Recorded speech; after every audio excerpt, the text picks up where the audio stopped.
Madame, bonsoir, monsieur, bonsoir. Merci de votre fidélité, le rendez-vous respecté ce mercredi. Et notamment, dans le cadre de Tout au clair, nous parlons d'un sujet qui meuble le quotidien des Camerounais depuis quelques jours. Ce sujet est en rapport avec la célébration de la 47e édition de la fête nationale de l'unité, une unité mise en mal par un certain nombre de faits sociaux, la crise anglophone, le repli identitaire. Certains parlent même de la dernière élection présidentielle, notamment de l'action politique qui mettrait en mal cette unité nationale qui est pourtant vantée, célébrée au quotidien par le régime en place. Et d'ailleurs, la célébration de cette 47e édition de la fête nationale de l'unité est placée sous le thème « Unité dans la diversité », atout majeur du peuple camerounais dans sa marche résolue vers l'émergence, une thématique qui va donc meubler l'ensemble des festivités et qui ont cours sur l'ensemble du triangle national pour cette fête du 20 mai 2019.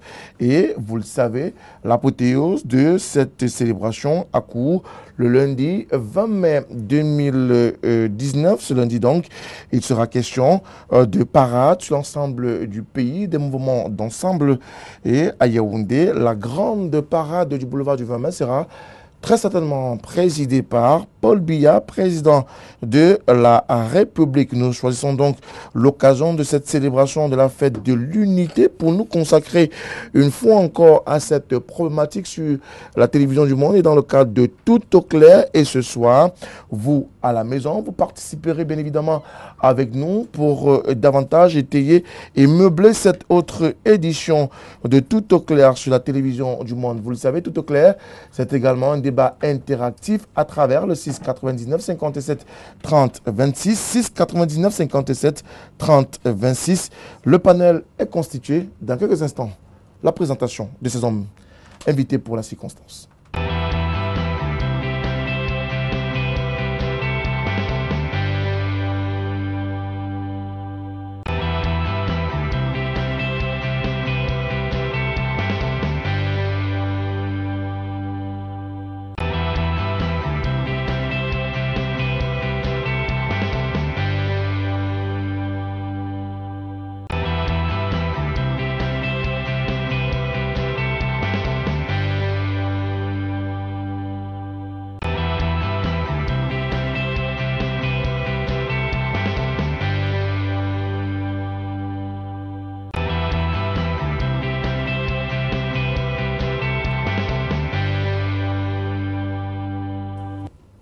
Nous revenons sur le plateau de Tout au clair avec la configuration qui sera la nôtre ce soir dans le cadre de ce plateau particulièrement fourni et chargé. Nous parlons d'un sujet d'actualité et non des moindres, un sujet qui, il faut le dire, retient les attentions et qui retient surtout l'ensemble des Camerounais parce que, vous le savez, lorsqu'on parle de célébration de la fête de l'unité, on parle davantage d'une valeur chère au Cameroun.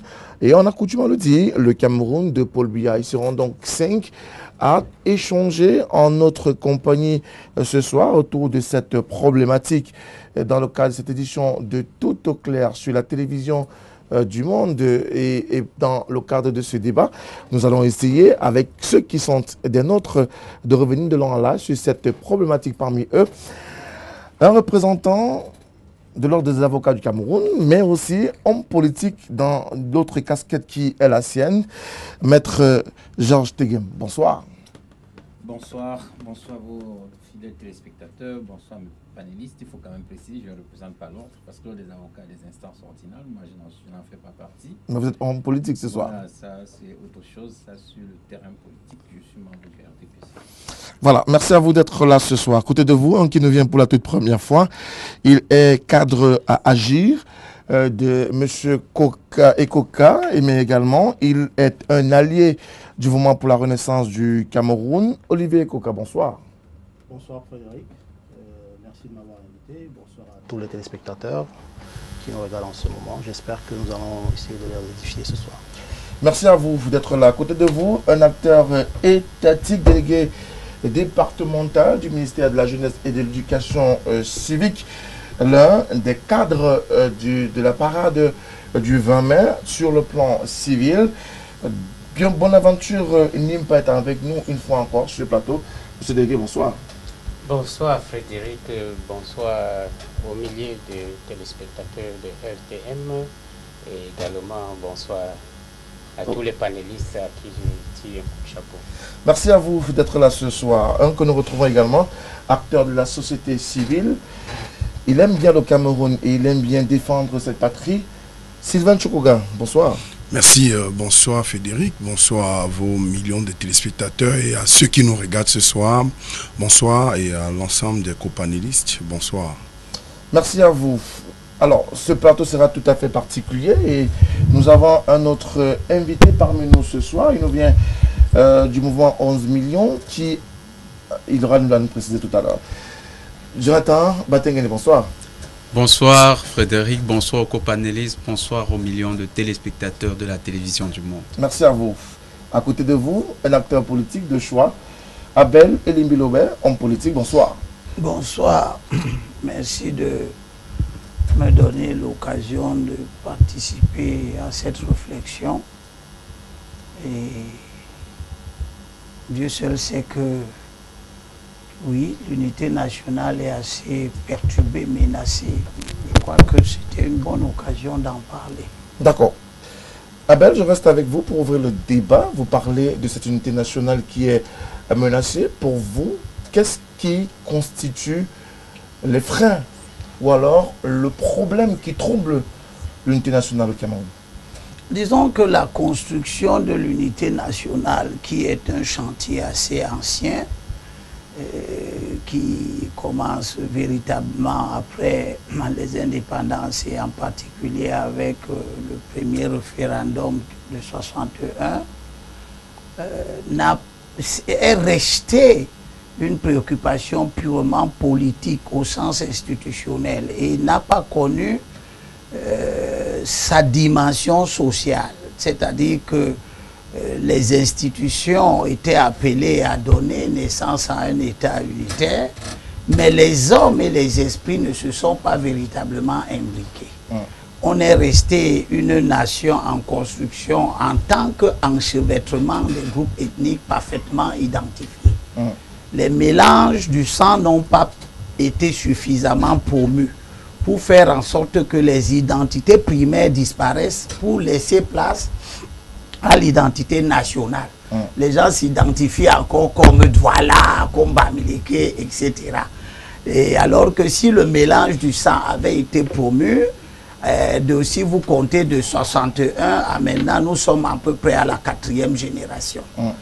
Et si le mélange du sang avait été promu par les mariages interethniques dans une politique effectivement pensée pour cela, à la 4e génération, vous verrez que mon enfant qui est né de moi-même et d'une mère Betty, donc qui est 50% Sawa, 50% Betty, se serait marié d'une fille qui est née 50% Fulbe et 50% Maka, aurait donné à la 3e génération un enfant qui est 25% Sawa, 25% Betty, 25%. Et à la 4e génération, cet enfant se serait beaucoup plus identifié comme Camerounais plutôt que comme appartenant de façon spécifique à un groupe. Maintenant, ça c'est un manquement. La politique n'a pas pu aller jusque-là. Mais ce n'est pas ça qui met en mal maintenant l'unité nationale. Ce qui met en mal l'unité nationale, c'est les acteurs politiques de maintenant qui plongent dans des irrédentismes et qui utilisent justement les spécificités ethniques, c'est-à-dire la division, comme facteur d'acquisition du pouvoir. À partir de ce moment-là, l'idée d'unité est perturbée en soi. Parce que lorsque vous voulez que les gens arrivent au pouvoir par des mécanismes identitaires, eh bien, ils mettent en mal les autres groupes qui ne sont pas dans leur identité. Et du coup, il y a naissance d'un potentiel conflit. Le conflit, Olivier Koka, vu par Elimbilobé, acteur politique, est-il vu et perçu de la même manière que vous, qui êtes aussi dans la sphère politique? Oui, il faut dire que je dois revenir sur le thème même de cette 47e édition de la fête de l'unité. Oui. On a parfois l'impression que ceux qui choisissent ces thèmes vivent pas avec nous dans ce pays. Parce que quand on parle d'unité dans la diversité, il faut comprendre une chose. Nous nous trouvons aujourd'hui dans un pays où le chantier de l'unité nationale est totalement tombé. Et pourquoi ce chantier est tombé ou en ruine, je ne sais pas, c'est parce que ceux qui nous dirigent, ceux à qui ce chantier avait été remis, n'ont pas pu vraiment, véritablement jouer leur rôle. Quand nous étions gamins, on ne savait pas qui était Bassa, qui était Bamileke, qui était Douala. On se retrouvait avec des amis et on s'aimait, on était tous des Camerounais. Aujourd'hui, le repli identitaire, le tribalisme, la montée de ce tribalisme-là aujourd'hui, il est incroyable. Et on a plutôt l'impression que cela plaît à ceux qui nous dirigent. On se retrouve dans des situations où vous allez retrouver même à certains postes clés, que ce soit dans l'administration, que ce soit dans d'autres services, on a comme l'impression qu'il y a un privilège pour une certaine ethnie. Ça, il faut le dire, ça se remarque, on n'a pas besoin de fouiller en profondeur. Et en outre, on se rend compte donc que ce chantier n'a jamais avancé. Les seuls deux chantiers qui ont véritablement avancé dans ce pays, c'est celui de la corruption et du tribalisme. Là, ça marche très fort, mais l'unité nationale, zéro. Sylvain Tchokoga, l'unité nationale, du point de vue du MRC et d'AGI, il n'y a pas d'unité nationale, et davantage, c'est le repli identitaire qui fait la particularité camerounaise. Oui, et effectivement, également, nous, au Cameroun, nous pensons que le chantier de l'unité nationale aujourd'hui n'existe pas, parce que ceux qui, aujourd'hui, sont aux affaires, ont beaucoup plus intérêt à exister que de pouvoir concilier les Camerounais entre eux. Et ceci nous a amenés là où nous sommes aujourd'hui. Pourquoi? Parce qu'il y a une élite aujourd'hui qui se recrute dans les 10 régions du Cameroun, que nous avons appelée l'élite Comprador, qui, elle est celle qui bénéficie des avantages liés à ce que nous observons aujourd'hui sur le terrain. Pourquoi? Parce qu'il est inconcevable qu'aujourd'hui, 47 ans après, que nous soyons à se dire que parce que dans votre village ou dans votre communauté, vous avez déjà eu la nomination d'un colonel, vous ne pouvez plus accéder à ci ou à cela. Et ceci remet sur la table la question de fond dans ce que nous appelons l'équilibre régional, qui, dans ce qu'on met dans l'équilibre régional, s'apparente essentiellement comme une organisation des personnes, en fait, comme une stratégie pour organiser des personnes recrutées dans chaque communauté au Cameroun pour pouvoir défendre les retombées du gâteau national. Et on a véritablement banalisé la question du Cameroun et du Camerounais. Et on a installé des lobbies, des réseaux, ce qui a favorisé progressivement, permettez-moi, le mot est difficile, la médiocratie au Cameroun. D'accord. Pour qu'on fait exister l'homme. Quel est l'état des lieux que vous faites de l'unité dans notre pays, Jonathan Batengue? L'unité, d'abord, j'aimerais simplement dire que l'unité, c'est un construit. Ce n'est jamais un acquis. L'unité, c'est M. Olivier qui décide d'accepter un certain nombre de faiblesses de ma part. Et moi, pareil, et nous nous mettons ensemble. L'unité, ça ne veut pas dire qu'on n'a que des gens qui sont objectifs, qui sont bien, qui se regardent comme deux amoureux et qui tout le temps sont en train de se sourire. C'est d'abord ce que j'aimerais dire de l'unité. Maintenant, la question de l'unité au Cameroun est remise en question aujourd'hui du fait de la montée d'un discours populiste dans notre sphère politique. Il faut le dire, le populisme, ce n'est pas seulement au Cameroun. En Europe, ils ont des élections ces derniers jours. Les populistes sont en train de dire que les grands problèmes européens, c'est les grands ensembles. Et que c'est l'élite qui s'est accaparée l'ensemble des biens qui devraient être redistribués à la plus grande partie du peuple. Ce qui, en fait, ne remet pas en question la légitimité de l'argument. Mais simplement, dans l'usage qu'ils en font, ils ignorent qu'eux-mêmes sont une élite et qu'eux-mêmes sont des représentants d'autres groupes d'intérêts. Donc, les populistes développent un discours qui fait comme s'ils étaient une abstraction sociale et pourtant, ils sont l'incarnation même de ce qu'ils dénoncent. C'est pour dire quoi? Les partis politiques qui font commerce sur il y a une élite, peut-être, diront-ils, ethnique, qui s'accapare un certain nombre de ressources stratégiques, c'est un discours populiste dangereux. J'aimerais signaler que Hitler prenant le pouvoir, c'était sur ce genre de discours. Maintenant, la question de l'unité aujourd'hui au Cameroun est remise en question avec la montée aussi de la crise en zone anglophone. Nous devons revoir, parce que lorsque vous discutez avec certaines personnes de la zone anglophone, j'ai eu le temps de discuter avec quelques étudiants, je me suis rendu compte que certains étudiants de cette zone, et même certaines personnes qui revendiquent dans cette zone, ont une autre lecture de l'histoire de notre propre pays.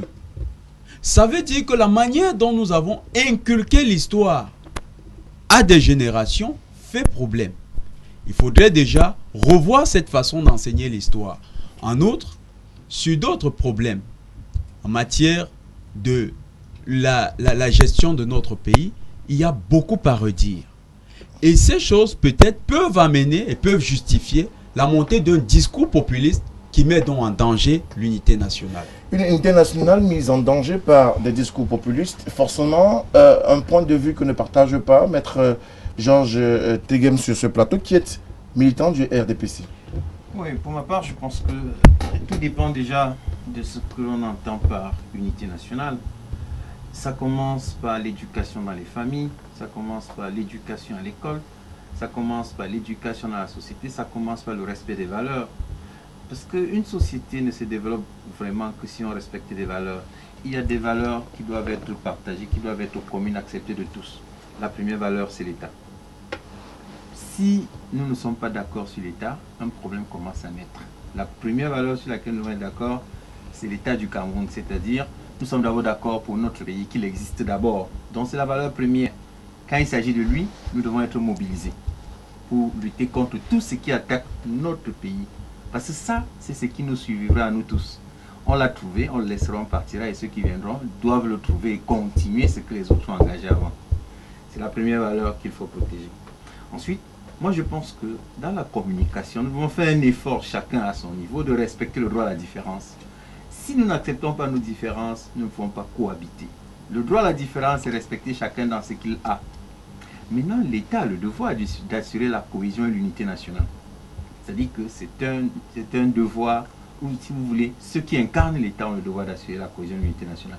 Et je note que chez nous, depuis toujours, depuis 1960, les bases de l'unité nationale ont été posées à travers les dispositions constitutionnelles, à travers les dispositions légales, à travers les dispositions réglementaires, à travers même le principe de l'équilibre régional qui a permis à certaines communautés qui pouvaient être lésées de se retrouver. Parce qu'à travers les élites, chaque communauté se reconnaît. Et c'est important. Si vous mettez en place une organisation, certains s'y retrouvent et d'autres non, le problème commence à naître parce que ne s'y reconnaissant pas, ils commencent à revendiquer que depuis que vous faites, nous n'en faisons pas partie. Donc, pour le faire, j'ai toujours pensé qu'il faut continuer dans ce que le président de la République avait dit à Marois, que l'État a le devoir d'assurer la cohésion et l'unité nationale, mais il n'a pas les moyens d'extirper des esprits, les rivalités, les malentendus, les rancœurs, voire les sentiments de rancune inutiles.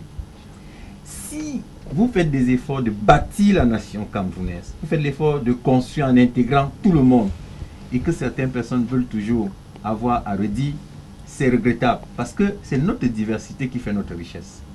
Mais elle ne fera notre richesse que si chacun de nous, par un effort personnel, au-delà des institutions, accepte chacun avec ce qu'il a de particulier.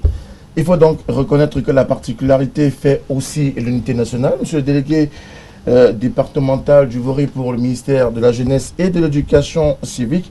On a fait le tour de la question de cette unité nationale qui est tout de même menacée, qui connaît des sévices au regard de ce que les uns et les autres l'aperçoivent d'une manière ou d'une autre. Les uns ont reconnu que le politique y a contribué, la société n'a pas joué véritablement son rôle. Mais comment est-ce qu'on en est arrivé à cette situation? Merci Frédéric, je crois que tout à l'heure j'ai suivi avec une attention particulière les différentes interventions et si je devrais peut-être recommander une intervention qui puisse nous servir de fil d'Ariane, je prendrais l'analyse diachronique et historique de notre unité nationale telle que ébréchée par M. Elimbi Lobé, que je respecte beaucoup, et vous dire que nous ne devrons pas déjà essayer de dégager les responsabilités de tout un chacun en se disant que tel est, si à ce point nous ne sommes peut-être pas, si, ou bien si l'unité est mise en mal, il faut pointer un doigt accusateur sur tel ou tel. Et il faut déjà comprendre que l'unité nationale, c'est un fait qui doit se vivre au quotidien et qui ne saurait être décrété, parce que si c'était un fait qui pouvait être décrété, on va prendre des décisions et des lois et vous dire que désormais, vous serez, par exemple, comme M. Elimbi Lobé a parlé des mariages entre les différentes communautés, on va dire, bon, désormais ce sera ça ou rien. Ça veut dire qu'on a décrété l'unité nationale. Mais il faudrait que, comme j'ai suivi dans l'une des interventions, et il a parlé de nos différences qui devraient plutôt constituer un atout. Et revenir à l'une des interventions où celui-là s'est demandé si ceux qui choisissent les thèmes vivaient la même réalité. Il dit que finalement, il a réussi à se contredire en acceptant que nous pouvons utiliser ces différences pour faire une force. Parce que nous parlons ici de l'unité dans la diversité. Alors, la diversité devrait plutôt constituer pour nous une force. Maintenant, si l'unité fait problème, si il y a un problème d'unité qui se pose, ça veut dire que nous exploitons malheureusement très mal nos différences. Et prenons nos différences comme si c'était des faiblesses, alors que c'était des forces sur lesquelles nous devons nous baser pour fonder une unité nationale solide et forte. Donc, je crois que, contrairement à ce que certains d'aucuns pensent, l'unité nationale, c'est un chantier qui avance et qui ne s'est pas écroulé, qui peut avoir des difficultés. Quand on parle de chantier, il peut avoir des périodes de vaches maigres, des périodes de difficultés.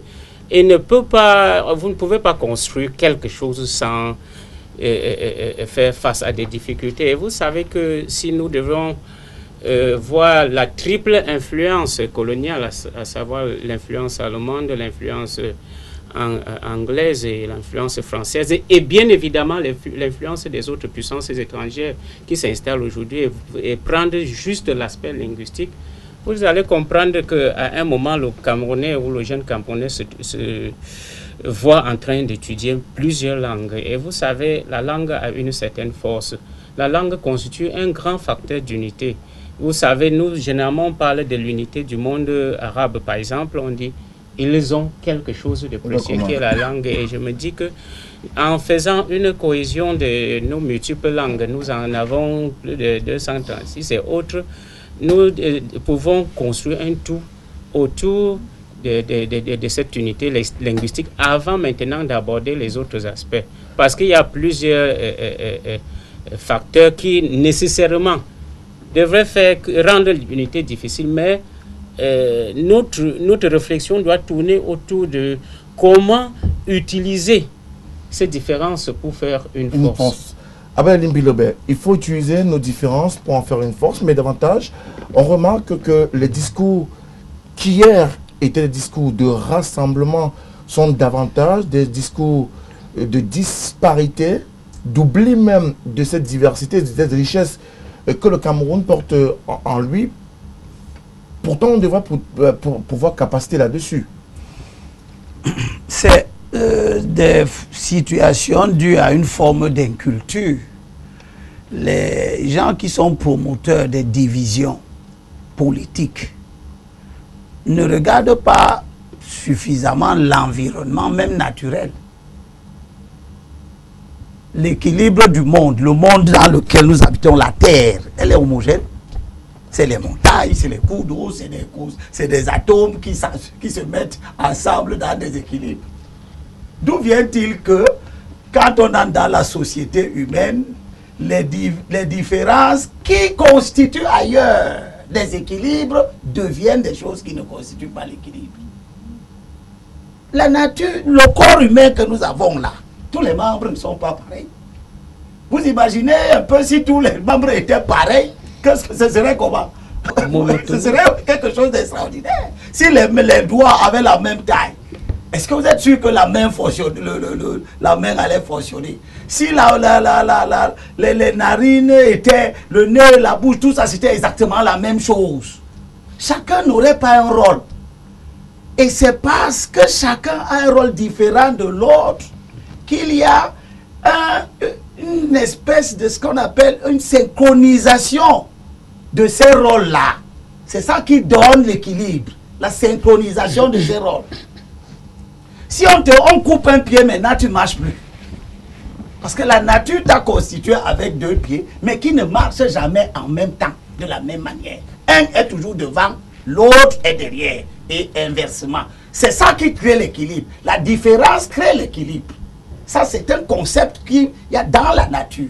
Maintenant, le problème, c'est dans les sociétés à construire. Vous avez une société comme la société camerounaise, qui, avant d'être une société au sens juridique et du droit international, était un ensemble de nations, petites nations, mais qui était en équilibre. Qui était en équilibre. L'histoire ne nous apprend pas que le peuple bamileke faisait la guerre au peuple béti, etc. L'histoire, avant l'arrivée des Allemands, nous donne le sentiment que ces gens-là, ils n'étaient pas un pays avec un chef d'État, avec des frontières pour tout le monde. Mais ils avaient des petites frontières. Mais dans ces différences-là, il y avait une vie équilibrée que ces sociétés primitives-là organisaient. Parce que naturellement, l'homme est à la quête d'un équilibre. Maintenant, il y a eu des interférences, des influences étrangères qui ont bouleversé ces équilibres naturels pour aller vers quelque chose d'autre qui est moderne, qui est la constitution des États-nations. Et il y a un legs historique de la colonisation qui nous laisse une situation. Ils sont venus, ils ont perturbé, les Allemands sont venus, ils ont colonisé, c'était une langue, c'était un seul colonisateur. Bien. Les Nations Unies que les gens appellent à l'aide aujourd'hui par tous les moyens qui font comme si leur pays c'était les Nations Unies. Mais c'est eux qui sont générateurs de la première situation particulièrement conflictuelle. Si au moment où les Allemands partaient, les Nations Unies nous avaient donné l'indépendance, hein, on ne serait pas anglophone, francophone. On ne serait pas comme ça. On serait une espèce de reste de l'Allemagne. On aurait une langue nationale seulement. On n'aurait pas l'anglais et le français. Peut-être qu'on allait faire ce choix plus tard. Parce que l'efficacité dans le fonctionnement du monde allait, etc. Donc, les Nations Unies décident de nous diviser en deux grandes entités. Puis, les pères fondateurs de la nation actuelle, ils ont pris conscience de cette situation anormale. Et ils ont engagé une lutte politique. Et lorsque nous regardons l'histoire de cette lutte politique, on voit une demande permanente de reconstitution de l'équilibre d'avant l'intervention des Nations Unies. Donc, on ne peut pas considérer certains faits de la période post-coloniale comme des erreurs dans la constitution de l'unité. Le concept de l'équilibre régional, ceux qui l'ont pensé justement pour asseoir l'harmonie. Pourquoi? Parce que la relation avec le colon n'a pas été d'égale intensité avec toutes les petites nations que nous constituons. Il y en a qui avaient rencontré les colons les premiers, qui étaient donc plus instruits que les autres, etc. Lorsque nous accédons à l'indépendance, on n'a pas une société homogène. On n'a pas une société équilibrée. On a une société perturbée par une influence extérieure. D'où l'idée que les pères fondateurs ont de créer les conditions pour que ceux qui sont en avance, sans qu'ils ne cessent de continuer à avancer, soient dans un système tel que ceux qui sont en arrière puissent aussi exister, pénétrer le monde, être au même niveau, étudier, s'émanciper. Il a fallu faire une discrimination positive qui existe dans d'autres nations. Oui, mais... Donc, nous ne pouvons pas considérer le concept de l'unité, de la, comment on appelle ça, l'équilibre régional comme quelque chose qui est contre l'expression du mérite. C'est faux. Ceux qui le disent sont justement dans les discours de type populiste. Et je termine en disant à M. Ekokake, il a dit quelque chose tout à l'heure qui n'est pas vrai. Quand nous étions petits, on ne savait pas qui est Bamileke. C'est faux ce que tu dis. On savait qui avait le Bamileke. Bien sûr, on savait qui avait le Bamileke. S'il te plaît. Je n'ai pas dit qu'on ne savait pas qui était Bamileke. On le savait, mais on n'avait pas le temps d'imaginer qu'on puisse avoir des divisions parce que telle ou telle est telle autre région. D'abord, ce que tu dis même n'est pas vrai. Ouais. Parce que ce mélange dont tu parles, il n'était efficient que dans quelques métropoles, à Douala et à Yaoundé. L'enfant qui grandissait au nord, grandissait dans un environnement de nord. Il ne rencontrait que exceptionnellement les gens venus du centre, les gens venus du sud. L'enfant qui grandissait au lycée ou à l'école primaire à Banjoun ne rencontrait pas le Béti. Je ne sais pas de quelle époque tu es, mais nous qui sommes des années... S'il te plaît, c'est moi qui parle. Vous en avez juste après, M. Elimbi.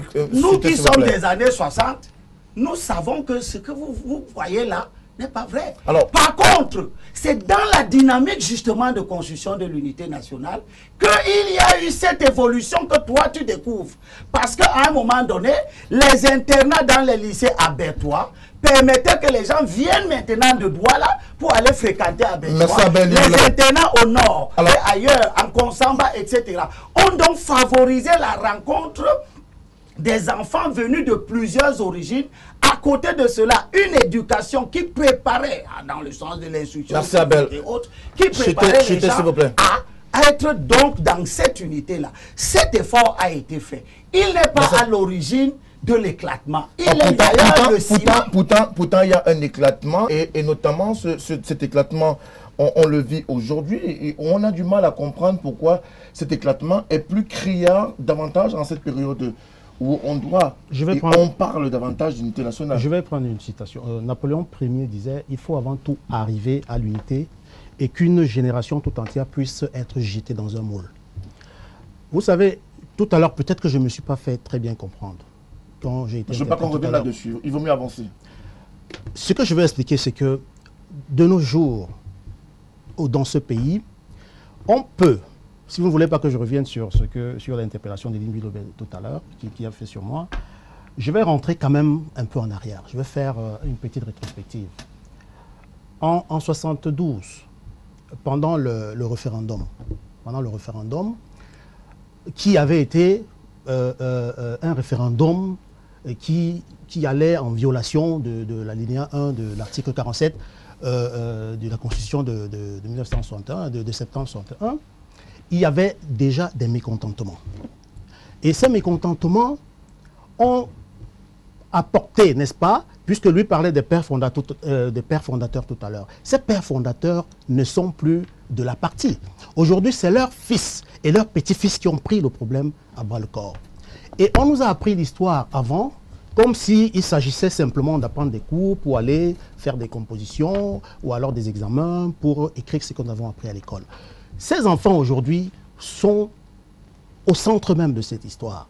Quand je parlais tout à l'heure de cette division qui existe aujourd'hui et qui n'existait pas avant, j'ai encore d'autres exemples.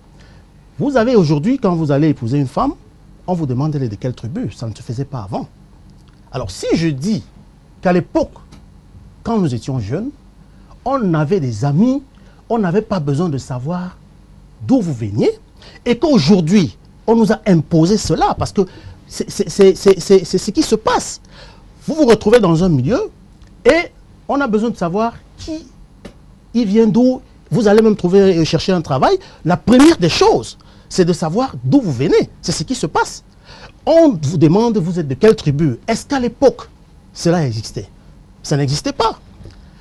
Vous alliez chercher un travail, on n'avait pas besoin, on avait besoin de la main d'œuvre. On ne voulait pas savoir d'où vous veniez. Mais aujourd'hui, c'est ce qui se passe. Et c'est de ça que je parlais. Il fallait absolument que j'essaye de répondre à M. Elimbi Lobet. Donc, je pense que ceux qui avaient donc la charge, si je reviens sur depuis son dos, ceux qui avaient donc la charge d'amener les Camerounais à être un et indivisible, parce que quand on parle d'unité nationale, cela veut dire que nous devons être un et indivisible, n'ont pas réussi. Et c'est de ça que je parle. Et de ce fait, ceux qui n'ont pas réussi, c'est ceux qui ont conduit la République depuis bientôt 37 ans. Parce que c'est eux qui devaient poursuivre le chantier de cette unité nationale, qui n'ont pas réussi. On ne peut pas dire qu'aujourd'hui, le Cameroun est un indivisible. Est-ce qu'on ne peut pas dire que le Cameroun est un indivisible, M. Chokaga? Non, ça c'est tous les Camerounais vous répondent. Pourtant, c'est une valeur intrinsèque contenue dans la constitution camerounaise. Et effectivement, les Camerounais vous répondent tout de suite que non. Il n'y a qu'à observer la haine, il n'y a qu'à observer la violence verbale au Cameroun aujourd'hui pour bien comprendre qu'il y a une sorte de frustration qui se vit sur les Camerounais. Alors, moi je vais vous dire, Frédéric, que sur ce plateau, au-delà de nos visions ou de nos intérêts politiques, que nous posons des problématiques qui visent à intéresser l'ensemble des Camerounais qui nous regardent ce soir. Pourquoi? Parce que nous ne parlons pas ici parce que nous sommes des grands maîtres ou parce que nous venons valoriser quoi que ce soit. Mais nous parlons en relation avec la réalité républicaine, avec la réalité quotidienne. Et nous pouvons ici dire avec certitude qu'aujourd'hui, si 47 ans après, on peut remettre en doute, en question, l'unité du Cameroun, cela pose un véritable problème de l'implémentation de la vision politique de cette unité-là. À ce titre-là, ceux-là qui ont essentiellement, que nous ne voulons pas accepter, qu'il y a manifestement une mauvaise foi ou l'absence de volonté à pouvoir dire aux Camerounais que si on part précisément sur la date de 1960 jusqu'en 1980, quand M. Elimbi Lobet dit qu'il n'y avait qu'à Douala et à Yaoundé que l'unité nationale se faisait remarquer ou constater, j'ai envie de poser la question à M. Elimbi Lobet, si dans tout l'étendue du territoire national du Cameroun, on n'a pas eu entre 1960 après l'indépendance, les fonctionnaires qui issus d'une autre tribu qui sont allés travailler dans d'autres régions du Cameroun, ce qui est vérifié et constaté.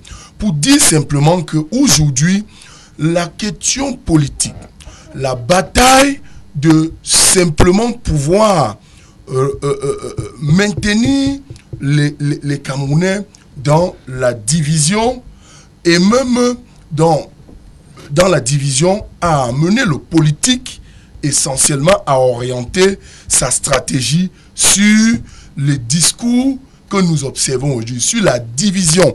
Et c'est pour cela que beaucoup d'entre nous aujourd'hui jeunes, je le disais, nous remettons l'équilibre régional en question. Pourquoi?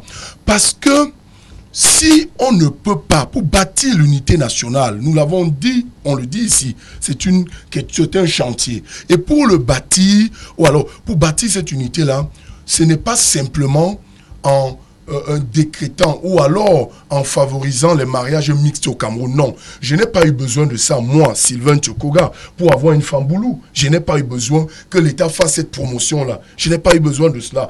Donc l'État a beaucoup plus à donner aujourd'hui, essentiellement politique, pour que les Camerounais dépassent la communauté. Et que nous allons progressivement, pas progressivement, que nous allons vers la République. Parce que si de 61 jusqu'à 1980, les Camerounais ont pu vivre avec beaucoup plus de vision dans la construction du Cameroun et qu'aujourd'hui, cela est remis en cause. Nous observons comment notre pays est aujourd'hui délabré et ce délabrement-là est effectivement la conséquence de cette division-là qui n'a pas mis au centre la méritocratie pour la construction de l'unité nationale. Alors, Jonathan Batengene, cette division qui semble être mise en avant par certains politiques justifie-t-elle, vous le savez, l'adage qui dit diviser pour mieux régner, donc diviser pour davantage déconstruire l'unité nationale qui est le propre peut-être des politiques? Diviser, discours politique, ça a été un discours politique qui a marché. D'abord, quand il fallait lutter contre les nationalistes, c'était la méthode qui avait été utilisée. Maintenant, ça a été aussi une méthode de gouvernement au Cameroun pendant longtemps. Ça, il faut le reconnaître. Mais maintenant, ce qui est l'originalité, c'est que les discours populistes ne sont plus simplement le fait des gouvernants. C'est que c'est devenu l'apanage de beaucoup, même dans l'opposition. La tactique de la division est rentrée dans les mœurs même de conquête du pouvoir. Et on se demande donc à qui est-ce que ça profite, ce système? Est-ce que ça profite seulement aux gouvernants? Est-ce que ça profite à ceux qui aspirent à gouverner? C'est le constat qu'on fait d'une société qui est en déliquescence. Tout compte fait, c'est peut-être le fruit de la malgouvernance. Peut-être que dans les sociétés, nous expérimentons là les séquelles de ce qu'est une société qui n'a pas été bien gouvernée. Et coûte que vaille, quel qu'en soit ce que certains politiques avancent, ce n'est pas un argument politique que de dire tout le temps, insistons sur le fait qu'il y ait un groupe ethnique, qu'il y ait des divisions à partir d'une vision ethnique ou linguistique. Ce n'est pas ça l'argument politique. L'argument politique est sur le peuple. Parce qu'en dernier recours, le peuple est la fin de notre discours. Et ce peuple, on le veut uni ou bien on le veut diviser. Pourquoi insister sur ce qui divise? Lorsqu'on fait commerce sur ce qui divise, c'est parce qu'on a en tête que, eh bien, dans cette division, on aura la majorité de ceux qui seront divisés. Et ça, ce mauvais calcul politique, ça ne fait qu'amplifier une autre politique de division qui était déjà présente. Et aujourd'hui, nous sommes montés jusqu'à des clivages tout à fait radicaux. Regardez les réseaux sociaux. Vous verrez les militants de certains partis tout à fait violents remonter contre certaines ethnies. Est-ce que c'est ça le discours politique? Quelle est la socialisation politique d'un individu qui passe sa longueur de journée à haïr l'autre du fait de sa tribu? Quelle est la nation qu'il veut construire? Est-ce que si son leader politique devient président, il sera le président seulement d'une autre ethnie et ceux-là seront chassés? J'ai lu un post ce matin quand j'étais en train de regarder ma page, mon profil Facebook. Et j'ai lu ce post, j'ai eu très mal. Parce que ce post invectivait une autre tribu. Cette manière de faire la politique, nous devons dire d'abord à nous, tous ceux qui militent dans nos partis, qu'elle n'est pas bonne. Ce n'est pas ça faire de la politique. La politique est sur un autre terrain. C'est-à-dire s'intéresser, est-ce que nos populations, d'abord même, s'engagent politiquement? Une personne qui n'a pas une carte d'électeur, mais est tout le temps sur les réseaux sociaux en train de parler politique, quel est son apport sur le plan politique, réellement? Comment est-ce qu'il peut contribuer à ce changement que nous souhaitons tous? Un deuxième élément, un individu qui prétend à la candidature, mais qui compte uniquement sur ses moyens financiers, aucune culture politique, quel genre de député, quel genre de conseiller municipal il sera pour sa localité? Ce genre de questions, les partis politiques évitent de l'évoquer en interne, refusent le travail de socialisation politique qui est un des travaux de tous les partis politiques dans le monde. Je parle là des grands partis politiques au Cameroun. Par paresse politique, des gens s'engagent essentiellement sur le discours de division. Mais je vais terminer par là peut-être avec ce point. C'est parce qu'au Cameroun, on est dans le culte de la paresse que ce discours sur la division prospère. Des gens pensent que assis à la maison, sur WhatsApp, sur Facebook, à diviser, il est en train de faire la politique. La politique, c'est de ménage en ménage. Regardez M. Barack Obama, quand il voulait gagner les élections, il est allé de maison en maison. Il est allé de foyer en foyer. Voilà comment se fait la politique autrement. Alors, ce n'est pas en restant derrière un ordinateur à diviser avec des postes tout à fait polémiques. Maître, est-ce que ce fameux repli identitaire qui est aujourd'hui devenu l'apanage de tout le monde, quelqu'un le relevait tout à l'heure, les réseaux sociaux sont le lieu par excellence où on déconstruit l'unité nationale chère au père fondateur de cette nation camerounaise, encore que l'unité nationale est contenue dans la Constitution. Est-ce qu'il y a des risques de voir cette société complètement courir vers la dérive? Et même, est-ce qu'il y a des possibilités de pouvoir punir sévèrement des individus qui se livrent à des écarts, surtout de langage, sur le plan du repli même identitaire? Vous touchez à le cœur du problème. Je disais tantôt que les autorités gouvernementales sont souvent indexées à tort dans l'œuvre de construction de l'unité nationale. Je vais faire observer que la diversité de notre pays est source de richesse. Elle est contenue dans un certain nombre d'instruments juridiques qui en ont tenu compte et ont prévu les mécanismes pour promouvoir l'unité nationale nonobstant la diversité. Je voudrais dire que lorsque vous observez au Cameroun le palais de l'unité et la présidence de la République, quand vous entendez parler de l'unité, c'est un symbole. Et le mot palais de l'unité est un symbole très fort. Lorsque vous entendez fête de l'unité nationale, ce sont des symboles forts qui touchent. Lorsque vous entendez ministère de la jeunesse et de l'éducation civique, c'est parce que l'État veut effectivement qu'il y ait des structures au niveau local qui se déploient, que des relais transportent l'information. Lorsque vous entendez l'enseignement à l'école de l'hygiène, de l'éducation civique, c'est à cela que ça sert. Lorsque vous entendez les mutations du corps du personnel de l'État, la mobilité du personnel de l'État, on prend un monsieur d'une tribu, on envoie ailleurs. C'est justement parce qu'on veut que les gens vivent ensemble, qu'ils cohabitent, pour permettre aux ennemis de se fondre les unes avec les autres. Et tout cela, ce sont des choses qui ne sont pas utilisées pour rien. En réalité, derrière, il y a des symboles. Et je vais poursuivre en vous indiquant que lorsque le Premier ministre fait le discours, il dit on discute sur tout sauf la sécession. C'est parce que précisément la sécession est une infraction.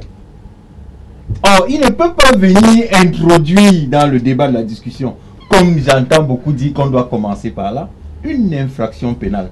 Parce que là, il serait dans la matérialité de la commission des faits. Donc, pour être prudent, il préfère dire on discute de tout sauf la sécession. Ça veut effectivement dire que même au niveau de l'État et de la législation en vigueur, on a prévu des mécanismes de sanction des comportements qui portent atteinte à l'unité nationale. Mais pourquoi les gens se livrent toujours à des dérives? Excusez-moi, je vais vous dire une chose. L'État a le devoir d'assurer la cohésion de l'unité nationale, mais il n'a pas le moyen d'estiper des esprits. Le président Barack Obama a dit une chose: lorsque vous gagnez une élection en divisant les gens, il serait difficile de les gouverner. Il faut faire attention lorsque vous vous adressez, lorsque vous êtes un acteur politique. Parce qu'en réalité, quand moi je rencontre M. Elie Bilobert, on n'est pas du même bord politique, mais nous n'avons pas un conflit. On a seulement un problème dans l'approche de la résolution des problèmes des Camerounais. Lui peut penser relativement, par exemple, à la justice, que pour lui, il faut que ça devienne un pouvoir, je ne sais pas, qu'on confie aux magistrats. Et moi, je pense que non, tel que c'est bien. Donc, c'est la différence d'approche. Comment? Mais on n'a pas, si vous voulez, un litige, on n'est pas en conflit. Lorsque le gouvernement de la République fait la formation à l'école en matière d'unité nationale, lorsque le gouvernement de la République met en place les règles pour prévoir les techniques qui peuvent permettre aux gens de vivre ensemble dans le but d'assurer l'unité nationale, c'est tout ce qu'ils peuvent faire, mais ils ne peuvent pas aller dans les esprits. J'ai entendu M. Tchokoga dire qu'il a épousé une fille boulot. Effectivement, c'est cela. C'est quoi? C'est les gens sont libres, ils doivent faire leur choix. Chacun peut choisir sa femme où il veut. Mais l'État ne peut pas vous contraindre d'aller épouser une fille boulot. l'État ne peut pas, parce que ce serait porter atteinte à votre liberté de choix. Or, c'est justement des domaines dans lesquels il faut laisser chacun se déployer, faire son choix en respectant ce qui à lui convient, sans intégrer le fait que elle n'est pas de chez moi, donc on ne pourra pas s'entendre. Il faut plutôt intégrer, nonobstant le fait qu'elle ne soit pas de chez moi, c'est notre différent là qui fera la richesse de notre couple, puisque nos enfants profiteront de cette diversité d'éducation. Il faut déjà que les gens soient formés à cela. Et le pouvoir public, tout ce qu'on peut faire, c'est éduquer à l'école, c'est avoir des symboles forts, comme le palais de l'unité, les symboles forts en fait de l'unité, c'est tout ce qu'on peut faire. Alors, on parle de symboles, et très souvent, quand on parle de symboles, on voit le ministère de la Jeunesse et Éducation civique, un ministère, permettez-moi, monsieur le délégué, qui n'est présent sur la scène que lorsqu'il faut célébrer la jeunesse, lorsqu'il faut parler de la fête de l'unité. Pourtant, durant, par exemple, une année, on a très peu vu ce ministère se déployer et sensibiliser, éduquer les masses à davantage se mettre ensemble, à se rassembler autour de cet idéal qu'est l'unité nationale. Monsieur Moutomé, je dirais tout simplement non. Peut-être LTM n'a pas souvent vu. Je dis bien LTM parce non, que... Non, mais c'est LTM, parle de moi, c'est moi qui pose la question. Ou bien monsieur Moutomé. Mais je vais vous dire, je voudrais qu'on se réserve peut-être, parce que le temps qui nous est imparti ne pourra pas être suffisant pour que je puisse exposer sur les missions du ministère de la Jeunesse et de l'Éducation civique et vous dire ce que nous faisons au quotidien. Malheureusement, la plupart des Camerounais ont tendance à croire que c'est un ministère qui organise les fêtes, alors que peut-être l'organisation de la fête ou d'une manifestation publique n'est qu'un petit pan, un tout petit pan des activités menées par le ministère de la Jeunesse et de l'Éducation civique. Vous devez savoir que la formation, l'insertion socio-professionnelle des jeunes, l'éducation civique, l'éducation à la citoyenneté, à l'initiation à la vie associative, au volontariat, c'est tout un ensemble. Si vous voyez le décret 565 je crois, 9 décembre 2012, vous allez voir 11 grandes missions du ministère de la Jeunesse et l'Éducation civique. Vous allez voir, et si vous approchez de moi, monsieur Moutomé, au quotidien, sur d'autres médias, je travaille presque au quotidien, j'ai une intervention hebdomadaire où je sensibilise les populations sur les missions du ministère de la Jeunesse. Tenez par exemple, dans votre quartier, attendez, laissez-moi, vous m'avez posé la question. Oui, mais on ne voit pas les résultats, probants de sensibilisation. Ne jouez pas aux avocats du diable. Dites que Moutomé, je ne vois pas. Mais je vais vous dire, si vous vivez dans un quartier, demandez-vous, est-ce que vous avez déjà vu des gens passer avec des choisibles? Nous avons nos agents sur le terrain qui constituent ce que nous appelons les équipes mobiles d'animation. Les équipes mobiles d'animation font déjà dans la sensibilisation des populations et même dans l'éducation civique des populations. Si vous rentrez dans votre quartier, demandez au chef de bloc qui doit nécessairement être membre d'une équipe mobile d'animation populaire urbaine. Ce que son EMAPU, nous les appelons son EMAPU, a déjà fait pour votre quartier. Parfois, vous sortez, vous voyez des jeunes gens, des volontaires, vous ne vous demandez pas, ils sortent d'où. Mais ça, c'est nos agents. En plus, je dis qu'on ne peut pas avoir suffisamment de temps pour exposer sur les missions du ministère de la Jeunesse et de l'Éducation civique parce que nous parlons de l'unité nationale. Et si vous me le permettez, j'avais quelque chose à dire concernant les emblèmes et les symboles. Et si vous regardez les établissements de la ville de Douala, je veux prendre la ville de Douala parce que c'est mon domaine, peut-être ailleurs, ça ne se fait pas, même moi, presque tous les lundis matin, je suis dans un établissement scolaire. Je veille à ce que ces emblèmes et symboles soient respectés. L'hymne national, la levée des couleurs, bien assurée. Et si vous me suiviez au quotidien, vous devrez constater que je passe même dans certains établissements et je demande aux responsables de veiller à la levée et à la descente des couleurs. Ça, c'est déjà une mission que nous menons sur le terrain, l'éducation civique, parce que tout à l'heure, vous avez entendu que l'un de nos problèmes, c'est l'éducation. Les symboles que nous avons, nos emblèmes, c'est des symboles d'unité nationale. Parce que nous vibrons à l'unisson chaque fois. Vous allez voir même ceux qui veulent créer le désordre. Lorsqu'ils sortent dans la rue, portent le drapeau. Pourquoi?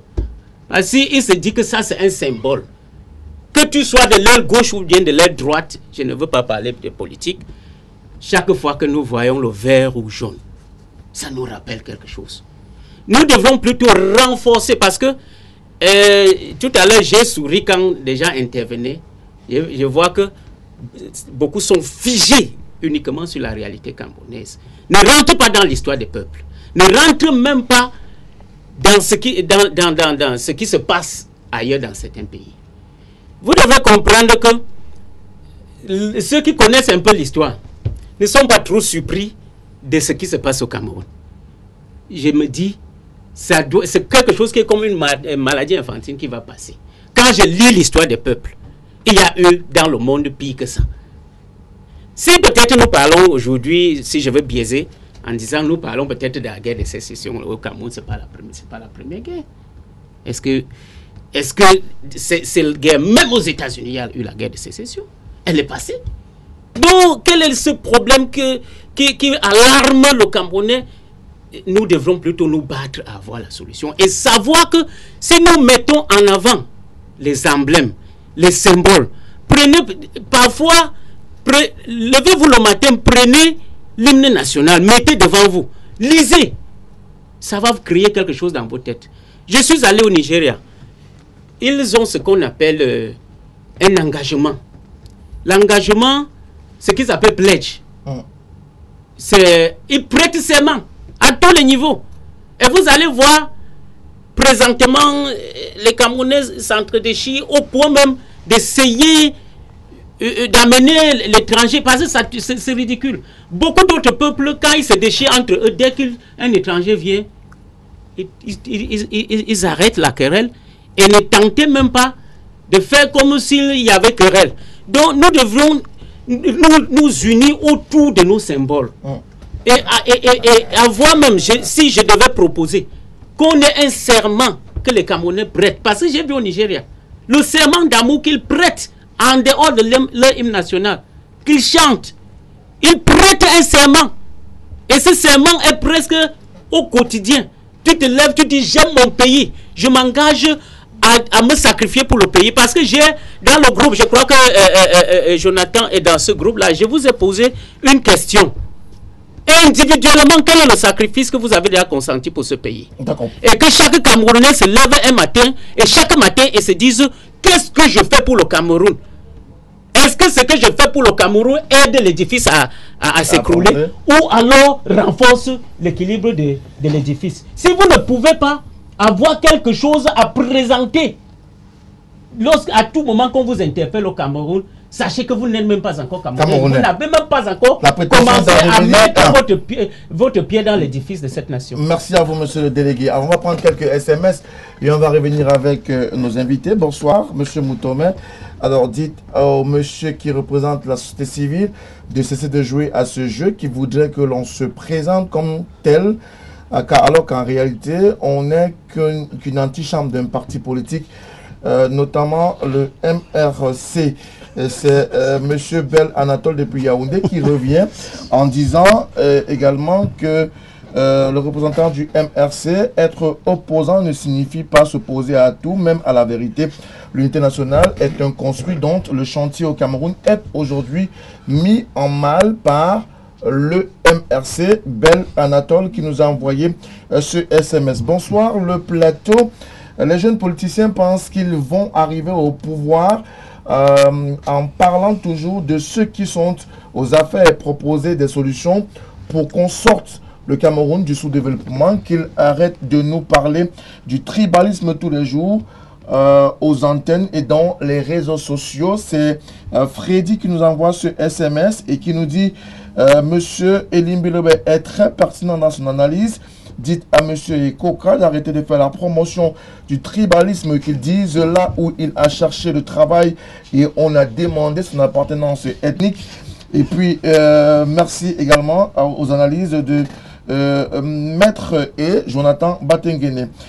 Bonsoir, juste pour savoir, alors on pourra vous le donner à la fin de l'émission. Bonsoir Frédéric, il n'y a pas d'unité nationale au Cameroun. Les ministres du gouvernement défilent devant le président le 20 mai comme le faisaient certains dans des pays voisins. Les milliardaires détournent des fonds publics les milliardaires qui détournent des fonds publics sont majoritairement de la même région. Raison pour laquelle, pour moi, le tribalisme est davantage mis en avant plutôt que l'unité nationale. C'est M.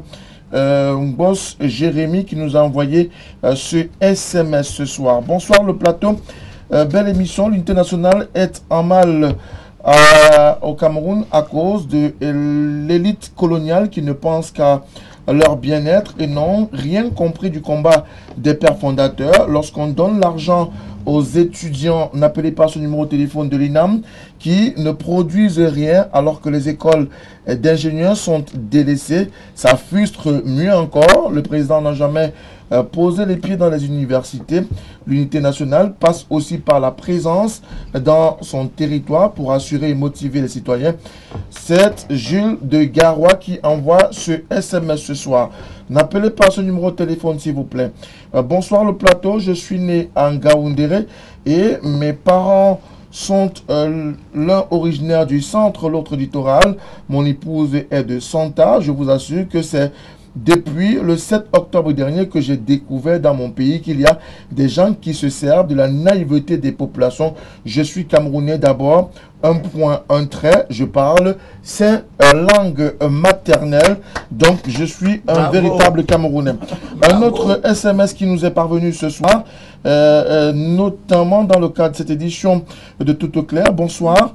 N'appelez pas ce numéro de téléphone. Monsieur Abel Elimbilobé a raison. Arrêtons tous de faire du tribalisme et d'en faire même une monnaie d'échange. Demandez si les Nigérians sont unis. Pourtant, ils le sont. Et monsieur le délégué, il nous a fait comprendre que les Nigérians ne jurent que pour leur pays. Alors, l'unité nationale est un construit au Cameroun et le Cameroun ira devant avec tous ces Camerounais. Bonsoir, je veux que monsieur le délégué nous rappelle les dimensions réelles du drapeau de la République et combien de jeunes connaissent ces détails-là. C'est Tanguy depuis Boulova qui nous a envoyé ce SMS ce soir. D'autres SMS qui sont parvenus. Alors, dans notre contrôle ce soir, bonsoir, s'il vous plaît, je voulais m'adresser. Non, vous ne pouvez pas le faire. Bonsoir à tout le panel. L'unité nationale n'a jamais fait problème au Cameroun. C'est la concrétisation des actions qui fait problème dans notre pays. L'unité nationale voudrait que les services minimums de base soient les mêmes partout dans l'étendue du territoire. Maître Tegem et le représentant nous parle de symboles, c'est de la démagogie. Les actions seront la solution. C'est un avis qui est donné par un Camerounais. Et puis ce dernier SMS avant de poursuivre le débat. Bonsoir à tous les panélistes, c'est Patrick de Deido. Je suis inquiet et sidéré de honte à écouter les propos de notre frère du RDPC qui confond l'État et le gouvernement et qui veut laisser croire que le président a tout donné au peuple, mais le peuple, en demandant toujours plus, ils devront avoir honte de vouloir toujours peindre tous leurs déchets en blanc. C'est un message qui a été envoyé par un Camerounais, malheureusement, qui n'a pas cité. Alors, Abel Imbilobé, y a-t-il l'amour du pays, l'amour de la patrie pour les Camerounais quand on parle d'unité nationale? Écoutez, ces concepts-là, amour de la patrie et tout ça, c'est des choses très subjectives. On n'a pas besoin de faire des débats là-dessus, parce que c'est tellement subjectif que quelqu'un va vous jurer aimer le Cameroun. Dès qu'il est assis, il a un budget, il le vole quand même. Donc, le débat n'est pas là-bas. Le débat de votre émission est dans qu'est-ce qu'on croit être l'unité nationale? C'est quoi? Il faut bien qu'on explique ça aux gens. Et surtout, qu'on ne croit pas que la problématique de l'unité, c'est Paul Biya qui en est responsable. Ça, ce n'est pas vrai. Le débat que j'ai entendu ici donne l'impression que c'est depuis que Paul Biya est arrivé que l'unité nationale est mise à mal. Si vous prenez l'histoire avant Paul Biya, il n'y avait pas un seul discours du président Ahidjo où il ne parlait pas de l'unité nationale. Il n'y avait pas un seul discours du parti unique où on ne parlait pas de la lutte contre le tribalisme. Ce n'est pas Biya qui a amené ces problèmes.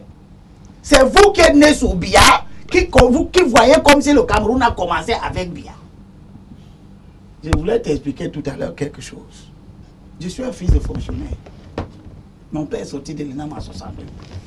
62, 63. Nous sommes 4. Aucun n'est né à Douala. Ils sont tous nés en affectation. Moi-même, je suis né à Yaoundé, en Vogada, à 17h. Au dispensaire, le petit dispensaire de Vogada, qui est devenu un grand dispensaire aujourd'hui. J'aime bien le visiter quand j'arrive. Je vois le progrès. Ce n'est pas comme maintenant. Il n'y avait pas les écoles dans chaque quartier. J'habitais la cité Chardy, une cité des cheminots. Je fréquentais à la cité Sikh, dans le quartier de Bassar. Je suis allé au lycée, au CS de Bonadoumbe, l'un des rares établissements publics de l'époque. Conséquence, tous les amis sont Bamileke, Betty, etc. C'est ce qu'il disait. Et je lui ai donc dit que ce phénomène-là, qu'il a vu là, qu'il évoque là, n'était évident qu'à Douala et à Yaoundé, dans les grandes villes. Dans les villes de l'intérieur, le mouvement migratoire était petit. Il n'y avait pas l'exode rural comme maintenant. Donc quand tu arrivais en Gaoundéré, tu trouvais rarement, c'était justement les fils de fonctionnaires que tu trouvais. Il n'y avait pas un grand mouvement comme aujourd'hui. Moralité, c'est avec l'augmentation de certaines prestations de l'État que le brassage s'est accru. Par exemple, à mon époque, quand moi je suis allé à l'université de Yaoundé, ce n'était pas comme maintenant. Il n'y avait pas les universités partout. Il y avait une seule université. Les gens venaient de l'extrême nord pour fréquenter dans la même université. Aujourd'hui, tu peux naître à Douala, tu grandis à Douala, tu fais toutes tes études à Douala, parfois sans jamais sortir de Douala. Cet état de choses qui est en fait une modernisation de l'outil de formation marche aussi avec une espèce de repli identitaire qui se met en place si on ne fait pas attention. Vous comprenez? Donc le phénomène n'est pas un phénomène de Paul Biya. C'est un phénomène lié au développement de la nation, mais lié aussi à la manière dont les hommes politiques instrumentalisent les spécificités. Je vous donne un dernier exemple. Et pour chuter. Quand la Constitution vous dit l'État assure la protection des minorités et préserve les droits des populations autochtones conformément à la loi. Puis vous entendez un discours dans la nation, et notamment dans les réseaux sociaux dont tu parlais tout à l'heure, où les gens veulent remettre en cause la notion d'autochtone. C'est des démagogues d'une espèce extrêmement dangereuse. Parce que la conséquence d'une remise en cause de l'idée que les autochtones existent a donné quoi? Ça a donné que dans la commune de Douala 5,